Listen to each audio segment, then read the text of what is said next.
बात करते हैं रिक्रूटमेंट प्रोसेस फॉर एक्सपीरियंस। लेकिन मैं फिर भी फ्रेशर्स जो देख रहे हैं वीडियो, उनसे मैं रिक्वेस्ट करूंगा कि आप वीडियो के साथ बने रहें, क्योंकि ये प्रोसेस आपके लिए आगे काम आएगा जब आप आगे किसी भी एक्सपीरियंस कंपनी में अप्लाई करेंगे। आप एक्सपीरियंस का जब भी जॉब स्विच करेंगे तो आपको इस चीज़ की इन्फॉर्मेशन की ज़रूरत पड़ेगी। तो अगर आप बेहतर है अगर आप बने रहें।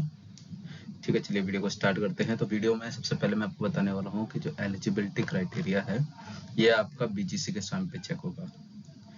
जब आप अप्लाई करेंगे तो उसके बाद बीजीसी क्राइटेरिया में जो होता है उसमें आपको ये चेक करते हैं।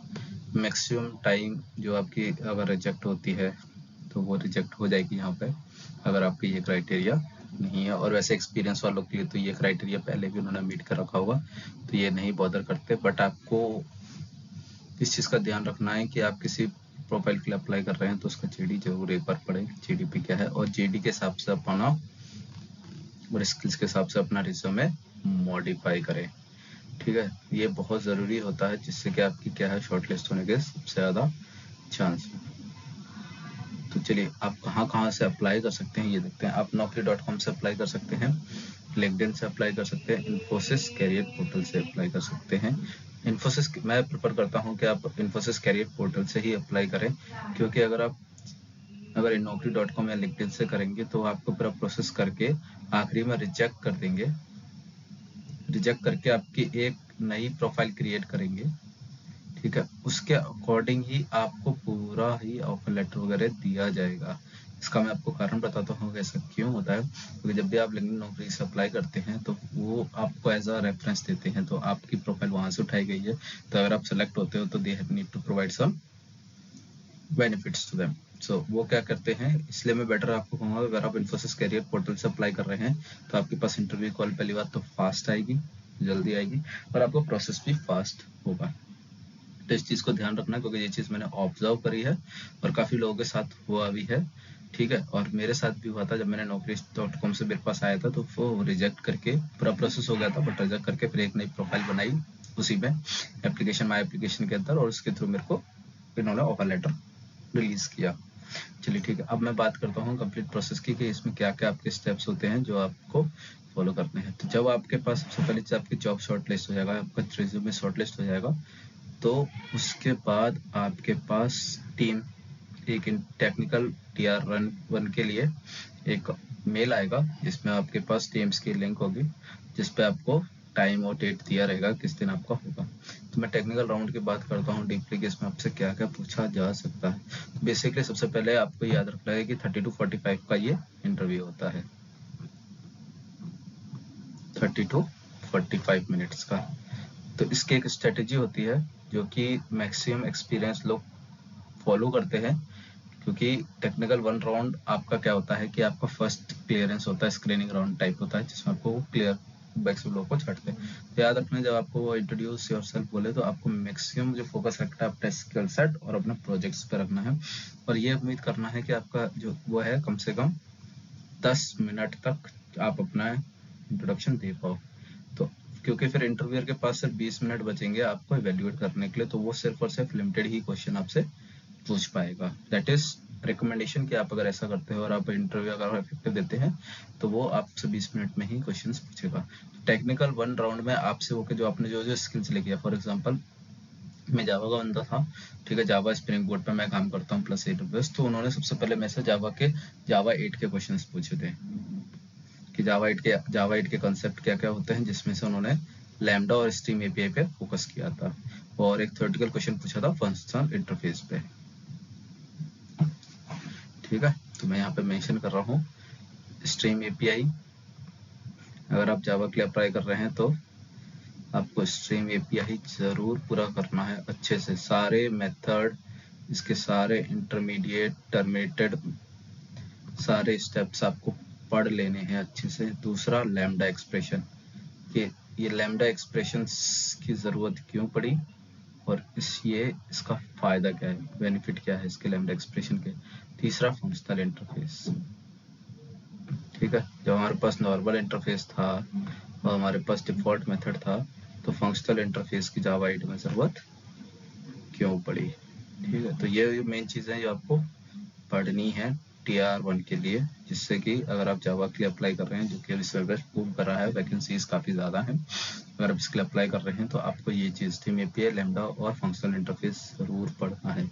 इस चीज़ को आपको याद रखना है। इससे में से क्वेश्चन पूछेंगे, इसमें आपसे कोडिंग क्वेश्चंस नहीं पूछा जाएगा TR1 में।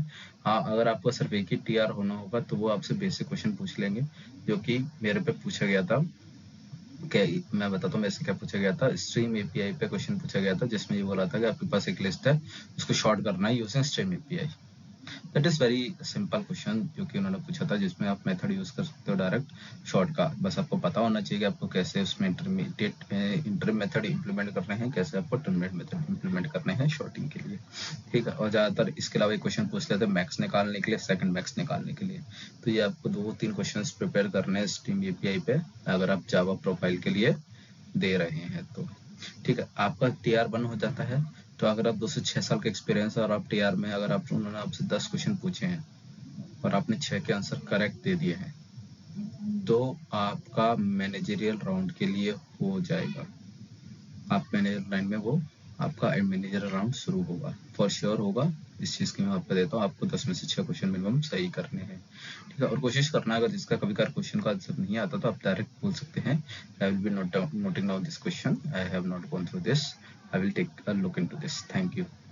इस तरह से आपको इस चीज़ को बात को वहाँ पे खत्म करना है। मैनेजर राउंड में आपसे जो सपोर्टिंग लैंग्वेजेस होती है, फॉर एग्जांपल आप डेवलपमेंट करते हैं तो आपका प्रोजेक्ट अगर आपका एजाइल में चला है, मतलब किस फ्लो में चलता है, इसका साइकिल क्या है, सॉफ्टवेयर साइकिल क्या है। अगर आपने एजाइल बोला है तो एजाइल के बेसिक क्वेश्चन पूछेंगे कि स्क्रम कॉल क्या होती है, स्क्रम मास्टर क्या होती है, ठीक है, स्क्रम मास्टर का रोल क्या होता है, वेलोसिटी क्या है, ठीक है, कितने टाइम की होती है ड्यूरेशन, ठीक है, ये सब पूछ लेंगे। और अगर आपकी CI/CD पाइपलाइन इंप्लीमेंट है, ठीक है, that is continuation integration deployment cycle, ठीक है। तो अगर आपका CI/CD पाइपलाइन इंप्लीमेंट है तो आपसे वही पूछ लेंगे कि आपके वहाँ पे क्या क्या है, जैसे कि हमारे सबसे पहले बिल्ड होती है, ठीक है, फिर डॉकर इमेज क्रिएट होती है, EKS कुबरनेट्स जो कि AWS का है वो यूज करते हैं। तो ये सब चीज़ें आप बताएंगे कि आपकी CI/CD पाइपलाइन में क्या क्या कॉन्फ़िगर है। उसके बाद आपसे थोड़ा बहुत गिट भी पूछ लेते हैं, ठीक है। कभी कभार अगर आप बोलते हो कि आपको गिट आता है तो आपसे गिट पूछ लेते हैं कि आप कैसे करोगे, ठीक है, कैसे मैनेज करते हो, कॉन्फ्लिक्ट कैसे ओवरराइट होगे। उसके बाद आपका राउंड होता है HR राउंड। मैं TR2 पे आखिरी में आऊँगा, क्योंकि TR2 उनके लिए होता है जनरली जिनका एक्सपीरियंस अगर 6 से ज़्यादा है, तो उनको वो ये सब चीज़ें पूछते हैं। फिलहाल मैं HR राउंड की बात करता हूँ। HR राउंड में वो आपसे सिर्फ और सिर्फ आपकी सैलरी डिस्कशन करने आएंगे कि भाई आपका हो गया है, हम आपको फलाना फलाना अमाउंट ऑफर कर रहे हैं, आप करना चाहोगे। तो जो मैंने चीज़ नोटिस करी है कि मैंने 2022 में अप्लाई किया था, तो मैंने क्या किया था, नेगोशिएट किया था। उन्होंने उस समय पे मेरा पैकेज कम था, तो उन्होंने मेरे को 12.5 ऑफर किया था। तो मैंने उनको बोला था कि 12.5 तो नहीं, आप मेरा 14 कर दीजिए। तो उन्होंने कहा कि ओके बोल के कॉल डिस्कनेक्ट कर दिया। उसके बाद मेरे पास वहाँ पे कुछ दिनों में दिख के आ गया रिजेक्टेड, ठीक है। तो ये गलती नहीं करनी है, इस चीज़ का ध्यान रखना है, क्योंकि वो आपको अकेले सेलेक्ट नहीं किया है, ठीक है। उन्होंने काफ़ी लोगों को सेलेक्ट किया है, जिसका पैकेज कम से कम होगा, जो कम से कम रिक्वायर्ड कर रहा होगा वो उसको ले लेंगे।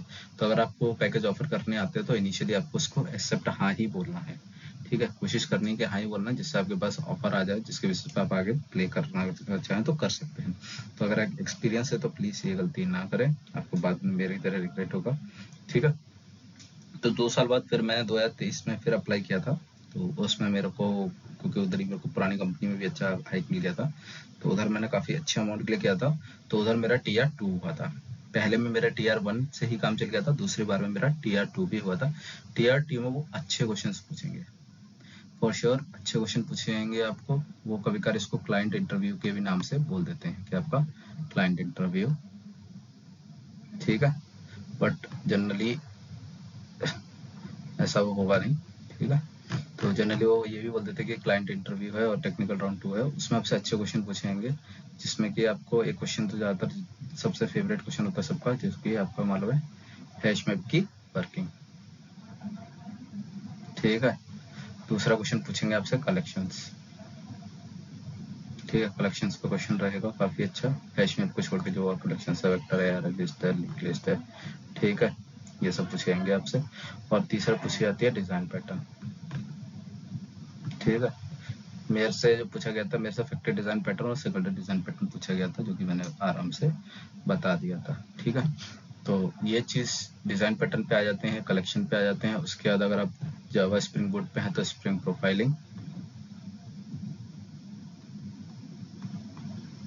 ठीक है, स्प्रिंग प्रोफाइलिंग हो गई। स्प्रिंग प्रोफाइलिंग के बाद आपसे स्प्रिंग सिक्योरिटी,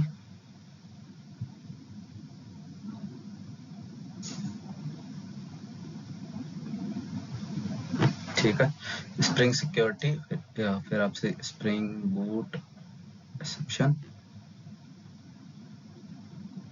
और आपसे एक अच्छा क्वेश्चन लिखवा जाएगा, स्ट्रीम एपीआई पे ही बता दिया जाएगा, आपको वो लिखना है।